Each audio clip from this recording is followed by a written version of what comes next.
Ngizothanda ukuthi ngikubingelele ngiphinde futhi ngikwamukele khona la kuZimi Live. Uma nje ufuna ukuhlezi updated ngokwenzeka khona la eMzansi, ungakhohlwa ke nje mbukeli ukuthi ke usubscribe kule channel and uphinde phela uklikke leyo bell for ama notification. Namhlanje ngikuphatheleka amathiza omkhokha, izinto nje okumele kuyilindele lapha kumkhokha kuloko leli week esikulona. Ngizoqala ngalo ke lapha udaba oluthinta uMamZobe. Baveza ukuthi uDifa uzofika nezindaba ezibhlungu emndenini wakhe wakwaGumede, uzobatshela ukuthi ke isimo sika MamZobe asikaguquki namanje sisasibi. Baphinde baveza ukuthi ke uDifa uzokhathazeka kakhulu ngoMamZobe, uzoziblema yena ngayo yonke ke lento eyenzakele.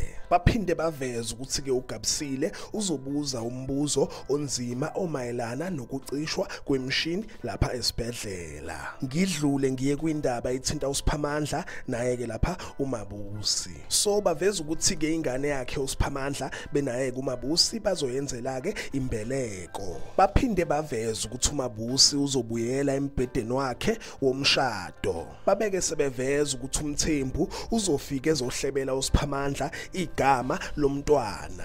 Baphinde baveza ukuthi uSiphamandla uzobeke sememezela igama lomntwana lapha ebandleni. Baveza ukuthi ke uMthembu uzokhombisa ukuyamkela ingane. Ngidlule ngiye lapha kumndeni wakwaNdlovu, baveza ukuthi umndeni wakwaNdlovu uzothola ukuhlonishwa okukhulu.